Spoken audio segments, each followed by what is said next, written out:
Hello everyone, welcome to our channel. ఈరోజు కథ నారాయణ సుశీల దంపతులకి ఒక పల్లెటూరు. అందులో ఒక చిన్న పెంకుటిల్లు.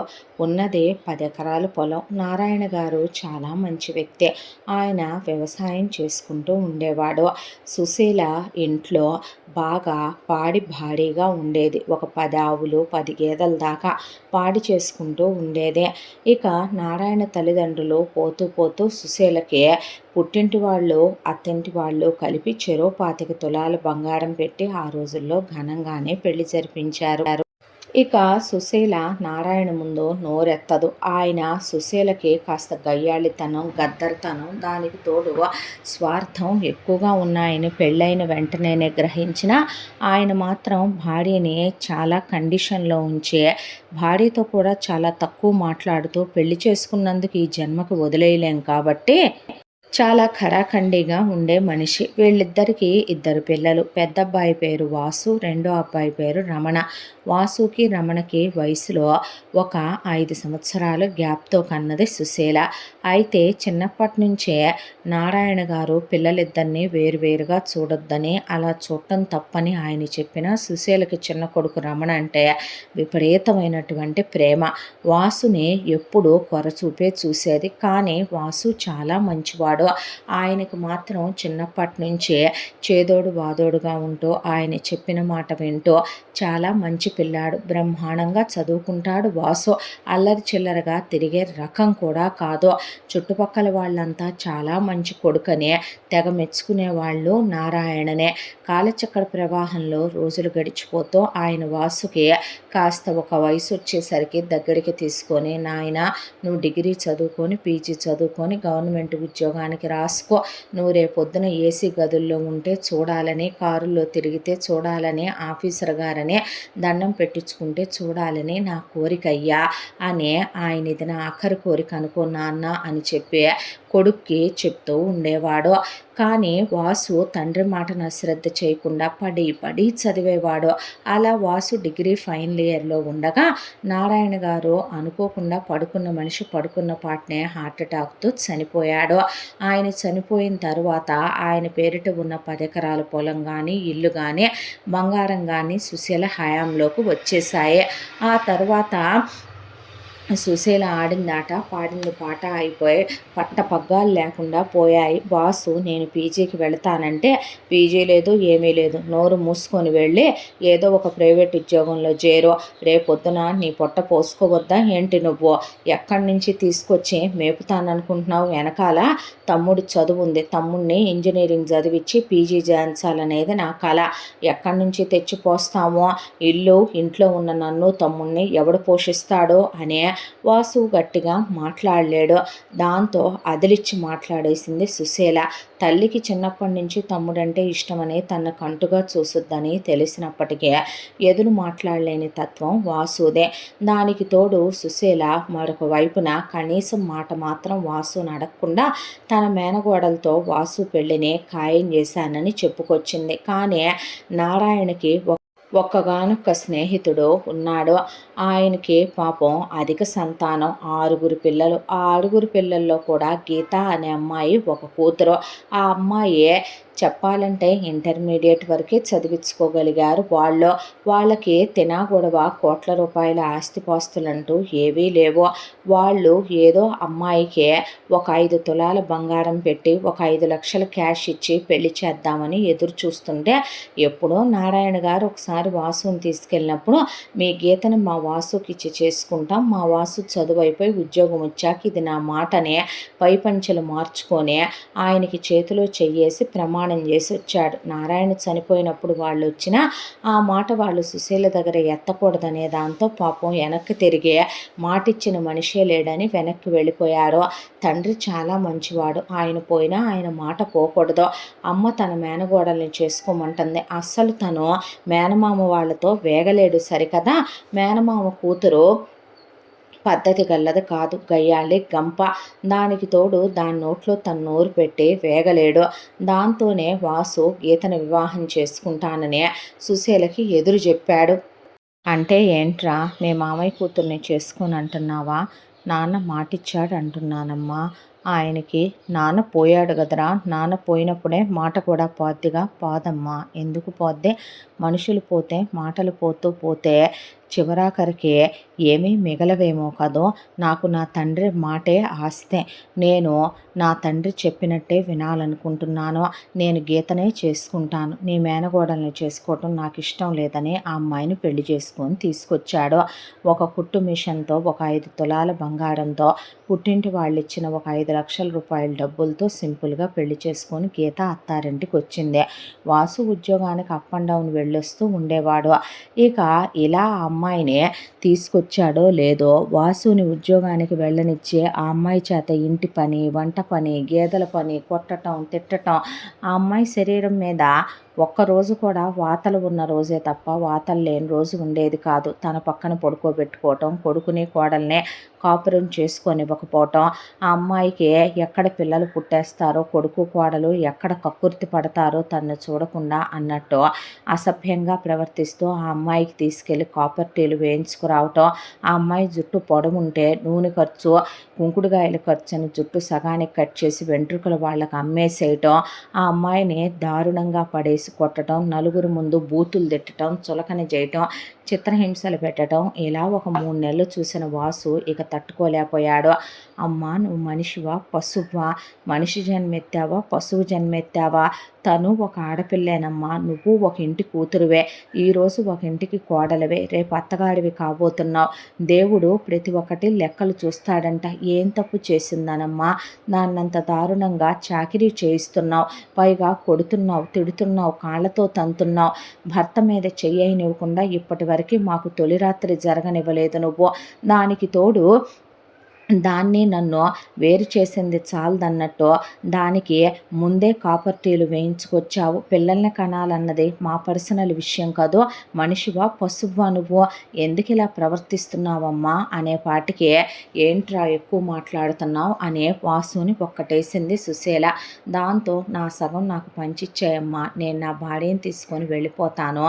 ఎవడు పంచుతాడు, ఎవడు పంపకాలు పెడతామన్నాడు? ఇప్పుడు 33 నాటి సంగతే తర్వాత ఆలోచించుకో. ఇప్పుడు తమ్ముడు చదువుంది, నన్ను తమ్ముడిని ఎవడు నువ్వు పోషిస్తారో ఏంటి అనేసి వెళ్ళాలనుకుంటే నడవండి ఇంట్లోంచి బయటకు అనేసరికి పర్వాలేదని ఈ దెబ్బలు తింటా రూపాయి కోసం ఇక్కడ భార్యను ఉంచడం కన్నా నా గురించి మీరు ఆస్తి వదిలేసుకోవటం ఏంటండి అన్నా, నీకన్నా నాకు ఆస్తి ఏమీ ఎక్కువ కాదులే, పద. కష్టపడి బతికేవాడికి ప్రపంచం చాలా విశాలమైంది. ఇక్కడ ఉండే ఈ నరకం పట్టం కన్నా నా కష్టార్జితంతో నేను బ్రతకడంలో నాకు ఆనందం ఉంటుందిలే గీత, పదమనమని వాసు గీతను తీసుకొని వెళ్ళిపోయాడు. వెళ్ళిపోయి వాసుకి ఎంతోటి డిగ్రీ సుశీల ఆపించినందుకు వచ్చేది 25,000 రూపాయలు ఉద్యోగంలో. ఇక గీత అక్కడికి వెళ్ళాక మిషన్ కుట్టడం మొదలుపెట్టింది. ఒక చిన్న ఇల్లు అద్దెకి తీసుకొని ఇద్దరూ కలిసి వెంటనే పిల్లల్ని కనొద్దు, ఒక 7 ఏళ్ల వరకే అనుకున్నారు. ఇద్దరూ కలిశారు, సంతోషంగా కాపురం చేసుకుంటున్నారు, ట్యూషన్ పాయింట్ పెట్టుకున్నారు. ఒకవైపున వాసు పీజీకి రాయటానికి ఉపక్రమించాడు. తండ్రి కళ తను నెరవేర్చాలన్నదే వాసు కోరిక. ఆ తర్వాత వాసు వాళ్ళు ఇలా కష్టపడుతూ బ్రతుకుతూ ఉండగా కాలచక్ర ప్రవాహంలో రోజులు గడిచిపోయాయి. రోజులు గడిచిపోయి ఇక్కడ సుశీల కొడుకు రమణనే ఎంటెక్ వరకు చేయించింది.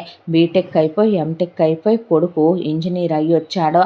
గేదెల మీద వచ్చే ఆదాయం మొత్తం, పొలం మీద వచ్చే ఆదాయం మొత్తం కొడుక్కే ధారపోసి కొడుక్కి బళ్ళు కొని, కొడుక్కి బట్టలు కొని, అబ్బో ఒక లెవెల్లో కొడుకుని చదివించింది. పెద్ద ఎంఎన్సి కంపెనీలోనే రమణకి స్టార్టింగ్ ప్యాకేజీ 1,00,000 రూపాయలతో ఉద్యోగం వచ్చింది. నిలువెత్తు స్వార్థంగా పెంచింది కొడుకునే. చిన్నప్పటి నుంచి అన్న మీద ఒక ప్రేమ ఉండదు, గౌరవం ఉండదు, తండ్రి అంటే ఒక విలువ ఉండదు. అలా మనం ఎప్పుడైతే పిల్లల్ని పెంచుకుంటామో వాళ్ళు ఇంకా మనకు కష్టం సుఖం వచ్చిందంటే ఏమర్థం చేసుకొని హక్కుని చేర్చుకుంటారు మన్నే. రమణ ప్రాక్టికల్గా తయారైపోయాడు. ఆ తర్వాత తన స్నేహితురాలు కూతురని పెద్ద కొడుకు తన మాట కాదన్నాడని ఇక కొడుకు కోసమని ఒక అమ్మాయిని తన మేనగోడలకి ఎటూ పెళ్ళైపోయింది కాబట్టి నేనెప్పుడో అనుకున్నానయ్యా అని చెప్పేపాటికి ఆ అమ్మాయి పేరు గౌరే. చూడ్డానికి ఎర్రగా బుర్రగా బాగుంటుందనే దాంతో రమణ గౌరిని పెళ్లి చేసుకున్నాడు. పెళ్లి చేసుకున్న తర్వాత సిటీలో కాపురం పెట్టించింది కొడుకుతో కోడలతో. పెట్టించిన తర్వాత ఒక రోజున సుశీల సిటీకి వెళ్ళింది కొడుకుని కోడల్ని చూసొద్దామని. ఇక్కడి నుంచి పచ్చళ్ళు, కారప్పొళ్ళు, సున్నుండలు, నేతరిసెలు. ఒక్కరోజు కూడా ఈనాళ్ల కాలంలో వాసుకు ఫోన్ చేయలేదు. వాసు ఎలా ఉన్నావమ్మా అని ఫోన్ చేసినా ఉత్తరం రాసినా ఎక్కడ వాటా అడుగుతాడో, ఎక్కడ కౌలు డబ్బులు అడుగుతాడో, ఎక్కడ ఏ సహాయం అడుగుతాడో అనే దాంతో ముందే ఒంట్లో బాగోట్లేదని, ఆపరేషన్లకు డబ్బులు ఖర్చు అయినాయని, తమ్ముడు చదువుకు ఖర్చు అయినాయని, పరిస్థితి ఏమీ బాగాలేదని, నీ దగ్గర ఉంటేనే ఒక 50,000 సర్దుతావు అనుకుంటున్నానని పచ్చి అబద్ధాలు చెప్పేది వాసుకి. తల్లి బుద్ధి తెలిసే అసహ్యం అనిపించేది వాసుకి. ఆ తర్వాత గీత బలవంతం మీదే ఫోన్ చేసేవాడు వాసు. నెలకోసారి కూడా. రాను రాను ఆ చేయటం కూడా తగ్గించేశాడు. ఒక్క రోజును కూడా రండని కానీ వస్తామన్నా వద్దని చెప్పేది సుశీల. ఇలాగే కాలం గడిచిపోతూ వెళ్ళిపోయిందే. తర్వాత చిన్న కోడల దగ్గరికి వెళ్ళి కూర్చుంటే చిన్న కోడలు బాల్కనీలో కూర్చొని ఒక్కటు ఏడుస్తోంది. ఏమైందమ్మాయి అని చెప్పి వెళ్ళి గౌరీ దగ్గర కూర్చుంటే కడుపు చించుకుంటే కాళ్ళ మీద పడుద్దని, ఏం చెప్పనత్తయ్యా, నీకో మాట చెప్తాను, మీ అబ్బాయిని అడగవుగా నువ్వు, నాకు ఒట్టేయి మీ అబ్బాయి మీద అంటే, అడగంలే చెప్పమ్మా అనేసరికి నాకు మా అమ్మ వాళ్ళు 250 తులాల బంగారం పెట్టారు కదా, పెట్టారుగా అంది సుశీల. అదంతా మీ అబ్బాయి తీసుకెళ్ళి ఒక స్నేహితుడు వ్యాపారం పెడతానన్నాడని, ఇంకేముందే ఆ స్నేహితుడు వడ్డీలు ఇస్తాడనే ఆశతో తీసుకెళ్ళి వాడి చేతిలో పోశాడు. వాడు ఉడాయించేశాడు. ఎక్కడికి వెళ్ళిపోయాడో తెలియకుండా, ఊరు పేరు లేకుండా. ఇప్పుడు ఆ బంగారం కాస్త పోయింది. మాకు సొంత ఇల్లు లేదు. మీ అబ్బాయి ఆ వడ్డీ డబ్బులతో ఒక ఇల్లు కొనుక్కొని కారు కొనుక్కున్నాము, పిల్లల్ని ప్లాన్ చేసుకున్నాము. ఆ తర్వాత అనుకున్నాం. ఈలోపు నాకు ప్రెగ్నెన్సీల మీద ప్రెగ్నెన్సీలు వచ్చి 4 సార్లు అబార్షన్ చేయించుకొని అమ్మతనానికి దూరం అయ్యాను. ఈ మధ్య మీ అబ్బాయే తాగొస్తున్నాడు, నా మీద చేయి చేసుకుంటున్నాడు. మగాళ్ళకు మనశ్శాంతి లేకపోతే ఇంట్లో ఆడవాళ్ళకి ప్రశాంతత ఉండదని గౌరీ ఏడ్చింది సుశీలను పట్టుకొని. నేను ఇంకా బతికే ఉన్నానమ్మా, ఎందుకు నువ్వు ఏడవటం, ఎందుకు నువ్వు బాధపడటం అని చెప్పి ముందు ఊరెళ్ళి 2 ఎకరాల పొలం బేరం పెట్టేసింది. అసలు కలలో కూడా ఊహలో కూడా అందులో పెద్ద కొడుక్కి కూడా వాటా ఉంది.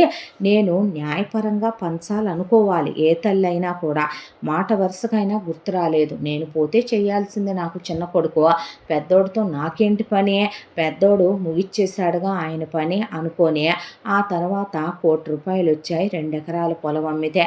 దాంతో గౌరికి నగలు చేయించింది. ఆ తర్వాత 4 ఎకరాల పొలం అమ్మింది. 2 కోట్లు డబ్బులు వచ్చినాయి. దాంతో విల్లా కొనిపెట్టింది. మళ్ళీ 1 ఎకరం పొలం అమ్మింది. 50 లక్షలతో వాళ్ళకొక ఖరీదైన కారు కొనిచ్చింది. ఆ తర్వాత గౌరీ వెంటనే ప్రెగ్నెంట్ అయ్యి సుశీల చేతే 3 పురుళ్ళు పోయించుకొని 3 పిల్లల్ని కనేసింది. 3 పిల్లల్ని కనేసిన తర్వాత ఇక 2 ఆడపిల్లలు, 1 మగపిల్లాడు. 3 పేరు మీద 3 ఎకరాల పొలం అమ్మిచ్చి 50 లక్షలు ఫిక్స్డ్ చేయించేసింది. ఆ తర్వాత ఇంకా అత్తయ్య, నువ్వు ఆ పల్లెటూరులో ఏముంటావు 3 పిల్లలతో, నేను సతమతం అయిపోతున్నాను, నువ్వు రావచ్చుగా, నా దగ్గర ఉండొచ్చుగా అంటే, మాయమ్మే మా తల్లే అని సుశీలకి స్త్రీధనం ఉంది. అది 2 ఎకరాలు అమ్మితే 50 లక్షలు వచ్చినాయి. ఇల్లు అమ్మితే 50 లక్షలు వచ్చినాయి. సుశీల దగ్గర ఒక 50 లక్షల రూపాయలు బంగారం ఉంది. తీసుకొని చిన్న కొడుకు దగ్గరికి వెళ్ళిపోయింది. వెళ్ళిపోయిన తర్వాత కోడలు ముందు మెల్లగా మనవరాళ్ళని మనవాళ్ళని మేదేసి పుట్టినరోజుని అయ్యని ఇయ్యని ముందు గేదెలమ్మిన ఆవులమ్మిన 50 లక్షలు కవర్ చేసింది. ఇల్లమ్మిన డబ్బులు కవర్ చేసింది. ఒంటి మీద బంగారు వస్తువులు తీసి లాకర్లో దాచిపెడతానిటి అత్తయ్య, సిటీలో ఇవి ఉంచుకోకూడదని చెప్పి సుశీల మెళ్ళలో నీకోసమే నేను గొలుసు చేయించానని ఇచ్చి, చెవులకు కమ్మలిచ్చి, చేతులకి 4 గాజులు ఇచ్చింది. వేలు ఉంగరం లాగబోతే లాగి ఆ ఉంగరం మాత్రం రాలా. వదిలేసేవే, నొప్పిగా ఉంది అంటే అది మాత్రం వదిలేసిందే. ఆ తర్వాత రోజులు గడిచే కొద్దీ మెల్లగా ఇంట్లో ఒంట్లో బాగోలేదు అత్తయ్య, ఈ పూటకి నువ్వు వంట చేయవా, పిల్లలకి ఇష్టం నువ్వు చేస్తే వంట పననే మెల్లగా సుశీలని వంట పనికి అలవాటు చేసిందే. పనమ్మాయిని మానిపించి ఇంట్లో పనికి అలవాటు చేసింది, పిల్లల పెంపకానికి అలవాటు చేసిందే. వాళ్ళకి స్నానాలు చేయించడం, ముడ్లు మూతులు కడగటం, ఇల్లు ఉడవటం, తడిగుడ్లు పెట్టడం, అంట్లు దోమటం, బట్టలు ఉతకటం, వచ్చిన వాళ్ళందరితో మా పనమ్మాయిని చెప్పటం, పల్లెటూరు నుంచి తీసుకొచ్చానని చెప్పటం, ఆ తర్వాత వాళ్ళ అమ్మని, నాన్నని, తమ్ముడు భార్యని తెచ్చి ఇంట్లో పెట్టుకుంది కోడలు. అప్పటికే కొడుక్కి కోడలికి 3 పిల్లలకి చేసే ఒకవైపున వయసు అయిపోవటం, మరొక వైపున కంటి చూపు తగ్గటం, ఒంట్లో బిగుతు తగ్గిపోవటం, మోకాళ్ళ నొప్పులు రావటం, ఎముకలు అరిగిపోవటంతో సుశీలకు ఓపిక బాగా తగ్గిందే. అన్నాళ్ళంటే ఇష్టంగా మోజుపడే చేసుకుంది, కానీ ఇప్పుడు పైన వియ్యంకుడు వియ్యపురాలని, పైగా వాళ్ళ కొడుకు కోడలని, వాళ్ళిద్దరు పిల్లలని వచ్చేపాటికి ఒళ్ళు పులక తేలిపోయి చేయలేకపోతుందే. దాంతో ఒక రోజున పనమ్మాయిని పెట్టుకోవే, చేయలేకపోతున్నాను, అయ్యా హాస్పిటల్కి తీసుకెళ్ళరా, హాస్పిటల్లో చూపించరా, కళ్ళద్దాలు వేయించరా, కంటి చూపు తగ్గిందే, షుగరు బీపీ ఉంది నాకు, మందులు కూడా వేసుకోవట్లేదు, ఈ మధ్యకాలం మోకాళ్ళ నొప్పులు వచ్చినాయి, డాక్టర్ దగ్గరికి వెళదాంపా అంటే రమణ నువ్వు చూసుకో అని గౌరికి చెప్తే నేను చూసుకుంటాలే అంది గౌరీ.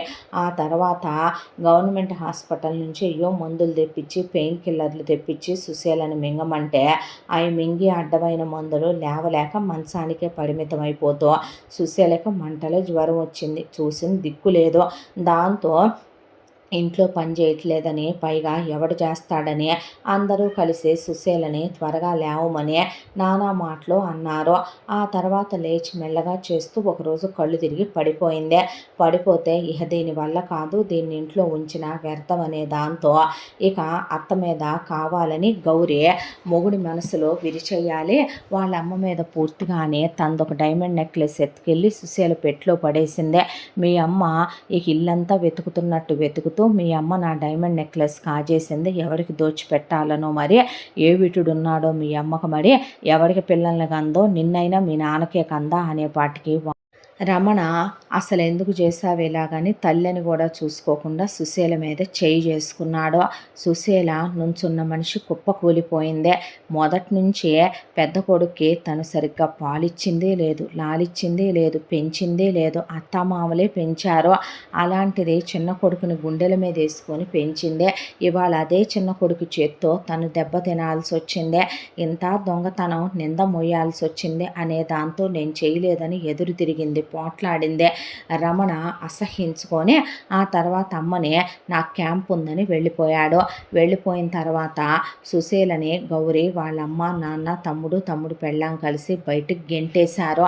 అన్నం నీళ్లు లేకుండా గుమ్మం ముందు 3 రోజులు అలాగే పడుందే.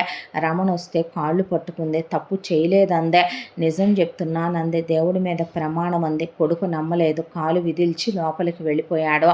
ఆ తర్వాత కిందకు వస్తే చూడలేక వాచ్మెన్ వాళ్ళు ఆకలి బాబు ఆకలంటే అంత అన్నం పెట్టాడు వాచ్మెన్. అది తిని వీధిన పడింది. వీధిన పడి ఒకవైపున కడుపు నకనకలాడిపోతుంది. ఎక్కడికి వెళ్ళాలో తెలీదు. పెద్ద కొడుకు కోడలు గుర్తొచ్చారు. తను చేసిన అన్యాయం గుర్తొచ్చిందే. దాంతో ముందు ఊరెళ్ళిందే. మొగుడు సమాధి మీద పడి వెక్కిళ్ళు పెట్టి ఏడ్చింది. ఊళ్ళో వాళ్ళంతా ఎవరు సుశీల అని చూశారు. చూసే పల్లెటూరు కాబట్టి పిలిచి ఒక ముద్దన్నం పెట్టి ఇలా జరిగిందని తెలిసే వాళ్ళు కట్టుకునే చీరల్లో నుంచి 2 చీరలు చేతిలో పెట్టారు. తప్పు చేశావు సుశీల, మహా పాపం చేశావు, దేవుళ్ళలాంటి పెద్ద కొడుకుని పెద్ద కోడల్ని సహించలేకపోయావు, చిన్నప్పటి నుంచి వాడిని కేటాగానే చూసావు, పెద్ద కోడల్నే బంగారం లాంటి మనసున్న పిల్లని వాడు చేసుకొని తీసుకొస్తే వాడి మనసు అర్థం చేసుకోవాలా, డిగ్రీకి మించి వాడిని నువ్వు చదివించింది లేదు, వాడి మీద రూపాయి ఖర్చు పెట్టలేదు, వాడు మెరిట్ మీద చదువుకుంటూ వచ్చాడు, గవర్నమెంట్ ఉద్యోగం అనే వాడి కళని నుసివేశావు, వాడి భార్యని సప్తమహా నరకాలు పెట్టి వాతలు పెట్టి కొట్టి తిట్టి నువ్వేం బావుకున్నావు, మొత్తం రూపాయి కూడా లేకుండా నువ్వు అహంకారంతో గర్వంతో నీ మొగుడిచ్చిన 10 ఎకరాలు ఏమైనా నీవనుకున్నావా, అనుకునే 10 ఎకరాలు అమ్మి అలా ఇచ్చావా, నిజం మాట్లాడుకుందాము, నీ చిన్న కొడుకు మాత్రమే నీ మొగుడికి పుడితే నీ పెద్ద కొడుకు నువ్వు ఎవడికి కన్నావని అడిగితే నీ దగ్గర సమాధానం ఉందా, ఎందుకంత పాపం చేసావు, ఇద్దరు నీ మొగుడు పిల్లలే అయినప్పుడు పొలం సమానంగా పంచొద్దా, స్త్రీధనం కూడా అమ్మిచ్చేసావు, గేదెలు అమ్మిచ్చావు, ఇల్లు అమ్మిచ్చావు, చివరికి ఒంటి మీద బంగారం ఒలిసిచ్చావు, ఇవాళ ఏ మొహం పెట్టుకొని వాసు దగ్గరికి వెళతావు అనే పాటికి మొహం చెల్లలేదు. దాంతో దిగుల్లో ఏడుస్తూ పెద్దోడి కాళ్ళు పట్టుకుంటాను, తర్వాత వాడి పంప ముందే పడుండి పాచి పని చేసి పెడతాను, అంత ముద్ద పెట్టమని అడుగుతానని వేలుకున్న ఉంగరం కోయించుకొని 4 రూపాయలు వచ్చినాయి.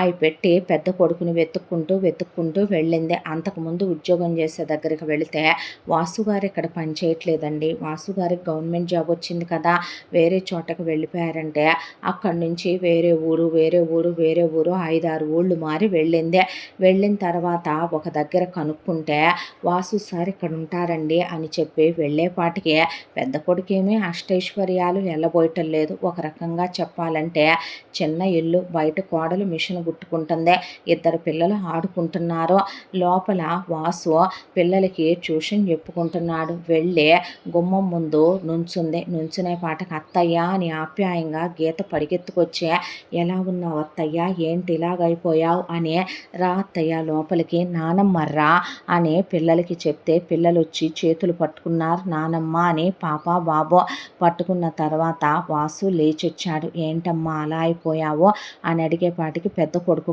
కోడలు కాళ్ళ మీద పడిపోయిందే.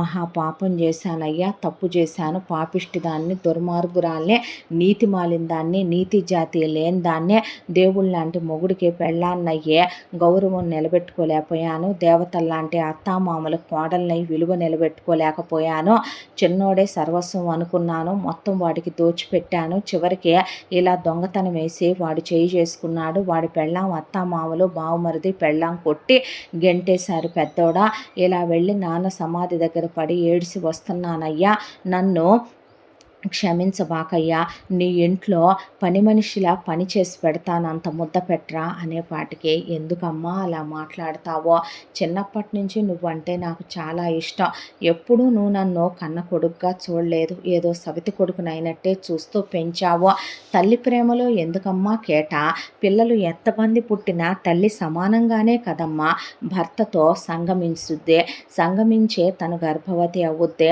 ఆ తర్వాత పిల్లలందరినీ సమానంగా మోసి పురిటినొప్పులు పడేగా అమ్మ కంటదే, ఒకళ్ళంటే ఎక్కువ ఇష్టం, ఒకళ్ళంటే తక్కువ ఇష్టం, ఎందుకమ్మా ఇలా, తమ్ముడు మాత్రమే నీకు నాన్నకి పుట్టాడా, నన్నేమైనా అనాథాశ్రమం నుంచి తెచ్చి పెంచావా అనేసరికి సుశీల మొహంలో నెత్తురు చుక్కలేదు. ఇప్పుడు ఎందుకండి ఆ మాటలు, అందగీత అన్న తర్వాత రా అత్తయ్య అనే మేమెప్పుడూ ఉంటాం నీకు అని వాసుని ఇంకా మీరేమనొద్దు, చచ్చిన పాముని చంపటం కరెక్ట్ కాదండి అనేసింది గీత. తర్వాత తీసుకెళ్ళి హాస్పిటల్లో చూపించింది, బట్టలు కొనిపెట్టింది, తలకు రంగేసింది, స్నానం చేయించింది, బలం పెట్టింది. ఒక 6 నెలల కాలానికి సుశీల కోలుకొని నార్మల్ మనిషి అయ్యింది. అయితే వియ్యంకుడు వియ్యపురాలు వచ్చేటప్పుడు వియ్యపురాలు తను ఏ రోజు కూడా చిన్న కోడలికి దానమ్మ వాళ్ళు తేవటం అలా చూసెరగదు. నిజం చెప్పాలంటే చిన్న కోడలికి పెట్టింది వాళ్ళ అమ్మ వాళ్ళు 250 తులాల బంగారం అని చెప్పింది. తనకి వచ్చేటప్పుడు తెలిసింది అవి గిల్ట్ నగలని, 1 గ్రామ్ గోల్డ్ అని. వాటిని చూసి తను ఒరిజినల్ బంగారం అనుకొని మోసపోయానని, అంతాస్తి పెడతాం ఇంతాస్తి పెడతామంటే నిజానికి దానమ్మ బాబులకి ఏమీ లేదని, తన కొడుకు మీదే దాని తమ్ముడిని చదివించి దాని తమ్ముడు ప్రేమించిన దానితో ముందే కాలు జారితే వాళ్ళకిచ్చి కోడలు పెళ్లి చేసిందనే, అసలు వాళ్ళకి ఏమీ లేదు, స్నేహాల మత్తులో తనే స్నేహితురాలని ఒకదాన్ని నమ్మి దాని కూతుర్ని కోడలుగా తెచ్చుకున్నానని చెప్పుతో కొట్టుకునేది రోజు సుశీల. తాను ఆ రెండో కోడలు చెప్పిన కన్నింగ్ మాటలు నమ్మినందుకు కూడా తనే చెప్పుతో కొట్టుకొని చిన్న కొడుకును అలా పెంచినందుకు ఏడవని రోజు లేదు. ఆ తర్వాత వియ్యంకుడు వియ్యపురాలు వస్తూ కాస్త పచ్చళ్ళు ఒడియాలు పిల్లలకి, అలాగే అబ్బాయికి కూతురికి బట్టలు, దాంతోపాటు వాళ్ళు వచ్చేటప్పుడు చిన్న ఏదో అమ్మాయి కోసమని బ్లాక్ బీడ్స్, అలా ఏదో పిల్లల కోసమని వెండి వస్తువులు కొని తీసుకొచ్చారు. వచ్చిన అత్తామామల్ని కొడుకు ఎంతో గౌరవంగా వాళ్ళు ఉన్న 4 రోజులు చాలా సంతోషంగా చూసి వెళ్ళేటప్పుడు తల్లిదండ్రుల్ని హాస్పిటల్లో చూపించి అమ్మా నాన్నలకి బట్టలు పెట్టి వాళ్ళని ఎంతో ఆదరించి చూసుకున్నారు వాసు, గీత. ఆ తర్వాత వియ్యపురాలు అలాగే తను ఇంట్లో ఉన్నారు. కోడలు ఏదో టైలరింగ్ వర్క్ మీద లైనింగ్లు అవి కావాలని బయటికి వెళ్ళింది. కొడుకు ఆఫీస్కి వెళ్ళిపోయాడు. వియ్యంకుడు పిల్లల్ని తీసుకొని పార్కుకి వెళ్ళాడు. అలా కూర్చుంది సుశీల. కూర్చుంటే వియ్యపురాలు వచ్చి పక్కనే కూర్చొని, వదిన గారు అని గోరింటాకు ఆకులు 4 ఉంటే గిల్లుకొచ్చాను. పిల్ల అమ్మాయి పెట్టుకుంటారు, మీరు పెట్టుకుందరు కానీ రండని చేయి చాపి పెట్టబోతే వద్దమ్మా, ఆయన లేడుగా, భలే దానివే వదిన. అన్నయ్య లేకపోవటానికి గోరింటాకు పెట్టుకోవటానికి ఏమిదంటారో. ఈ రోజుల్లో కూడా ఇంకా ఇలాంటి పిచ్చి సాంప్రదాయాలు మీరు అని చేయి పట్టుకొని గోరింటాకు పెడుతూ, నిజంగా నువ్వు చాలా గొప్పదాని వదిన. అల్లుణ్ణి నిజంగా చాలా గొప్పగా పెంచావు. ఆస్తిపాస్తులు ఇస్తేనే పిల్లల అమ్మా నాన్నల్ని ప్రేమగా చూస్తారు అంటారు. అలాంటిది చిన్న చిన్న మనస్పర్ధలు ఎవరిళ్లల్లో ఉండవు. ఏదో చిన్నపిల్లాన్ని ఇష్టపడి గారం చేసి పెంచావు. చిన్నప్పటి నుంచే పెద్ద పిల్లాన్ని బాధ్యత అనుకొని అంత దగ్గరికి తీయిపోయినా, మా పిల్లని ఏదో నువ్వు 4 దెబ్బలు కొట్టి 4 మాటలన్నా నేనంటే ఒకటి నువ్వంటే ఒకటేనా. ఏదో ఇక ఆ తర్వాత కోపతాపాన అల్లుడు మా అమ్మాయిని తీసుకొని బయటకు వచ్చినా ఆ తర్వాత చాలా బాధలు పడ్డారు వదిన. వచ్చి రాని జీతంతో చాలా తిప్పలు పడ్డారు. ఆ తర్వాత చిన్న ఇల్లు అద్దెకి తీసుకున్నాడు అల్లుడు. తీసుకొని అమ్మాయికి మేమిచ్చిన కుట్టు మిషన్ని నమ్ముకుందే అమ్మాయి ఖాళీగా ఉండకూడదని. మేమేం చదివించాములే వదిన, ఇంటర్మీడియట్ వరకే కదా. దాంతోనే అది మిషన్ కుట్టుకోవటం మొదలుపెట్టిందే. అల్లుడికి వేడినీళ్ళకి చన్నీళ్ళు తోడవుతాయనే. పాపం వెంటనే పిల్లల్ని కనకూడదని 7 ఏళ్ల పాటు పిల్లల్ని ఆపుకున్నాడు అల్లుడు. ఆ తర్వాత ట్యూషన్ పాయింట్ పెట్టుకున్నాడు. వచ్చే ప్రతి రూపాయి పోగు చేసుకున్నారు.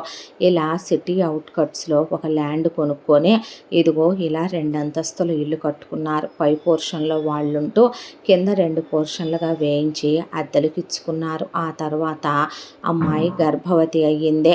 పాప బాబు పుట్టారు. ఇక అమ్మాయికి మేము పురుడు పోస్తామన్నా అల్లుడు వద్దు అనేశాడు.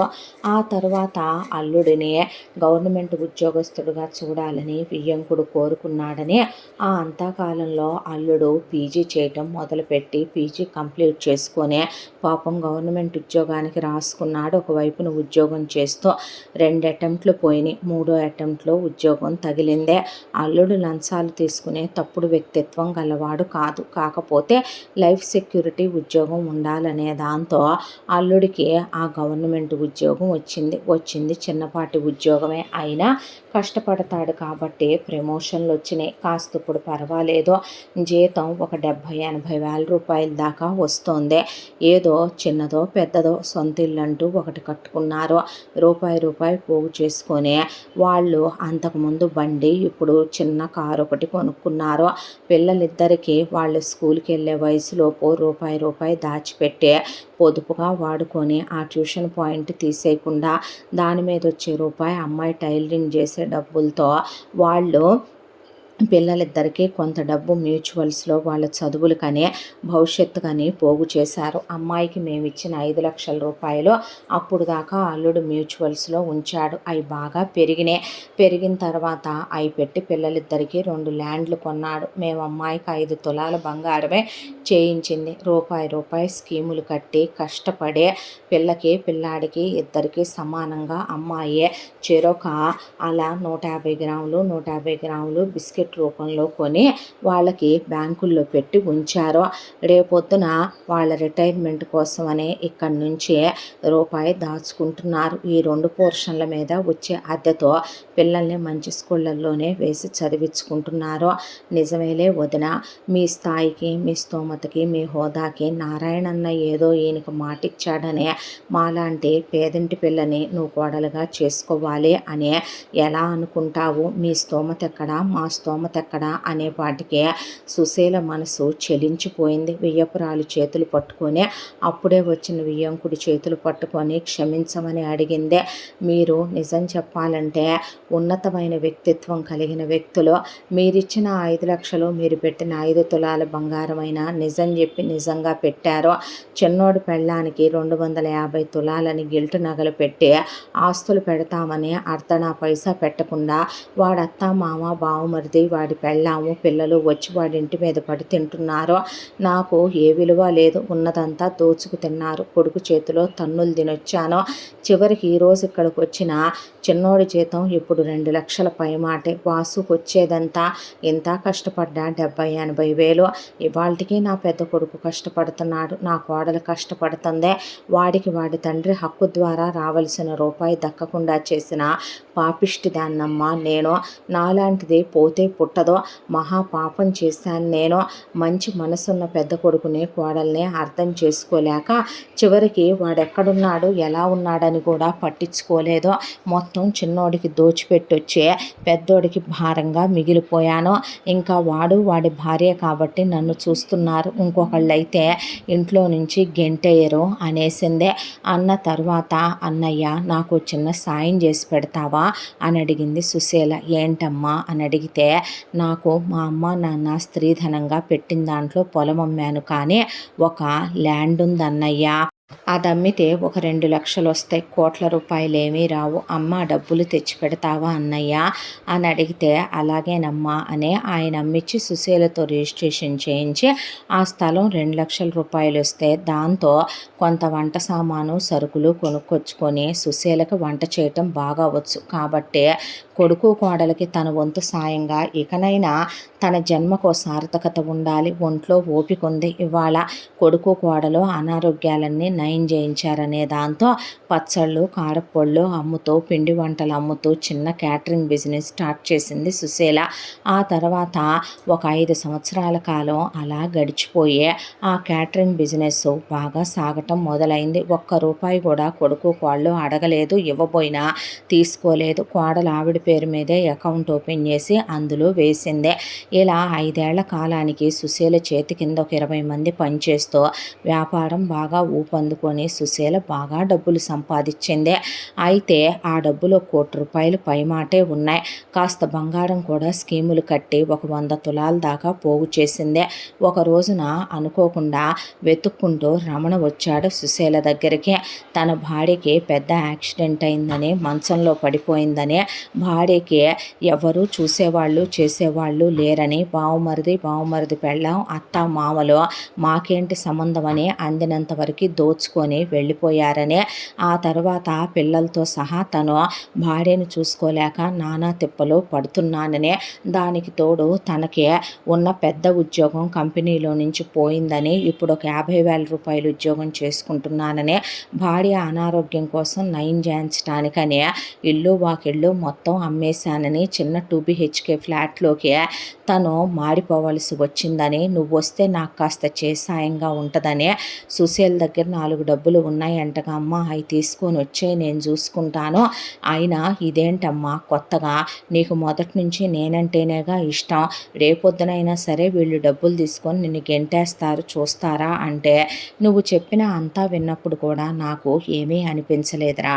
నీ పెళ్ళాం చేసిన దానికి తగిన శిక్ష పడిందని, నీ అత్తామామల్ని నమ్మినందుకు నీకు తగిన శాస్తి చేసి వెళ్ళారు అనుకున్నాను. కానీ నీ పెళ్ళానికి నీ పిల్లలకే నీకు సేవ చేసే పని మనిషి వంట మనిషిగా నన్ను రమ్మన్నావే, దానికి భారంగా అనుకోలే. కానీ ఇంకా మీ అన్నయ్య మీద చాడీలు చెప్పి నువ్వు మీ అన్నయ్య నుంచి నన్ను దూరం చేసి తీసుకెళ్ళి కేవలం నా దగ్గర ఉన్న ₹1 కోసం అది తీసుకురమ్మని ఉంటుంది.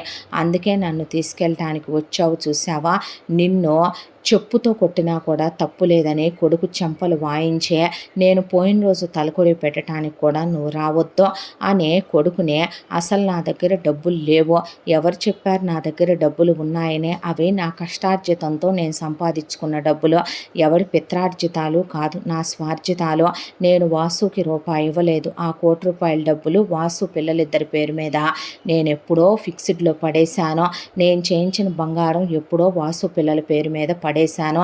2 ల్యాండ్లు కొని పిల్లల పేరు మీద పెట్టాను. నా పేరు మీద అర్ధనా పైసా లేదు. నువ్వు తీసుకెళ్ళినా ఇప్పుడు నేను నీకెందుకు పనికిరాను, నడవరా కుక్క బయటికి అనేసింది ఆవిడ. రమణ ఆ తర్వాత చేసేదేమీ లేక తలదించుకొని వెళ్ళిపోయాడు. చేసుకున్న వాళ్ళకి చేసుకున్నంత మహదేవా అని నేను ఏ అందలమైతే నిన్నెక్కిచ్చానో దేవుడు ఒక తన్ను తంతే మళ్ళీ నువ్వు పాతాళంలోకి వచ్చి పడ్డా నీకు సిగ్గు రాలేదురా ఎదవా అనుకుంది సుశీల. ఏంటమ్మా ఇదంతా అని వాసు అడిగితే, స్వయంకృత అపరాధం నాన్న, అనుభవించని అనేసిందే. ఆ తర్వాత సుశీల మారిందే.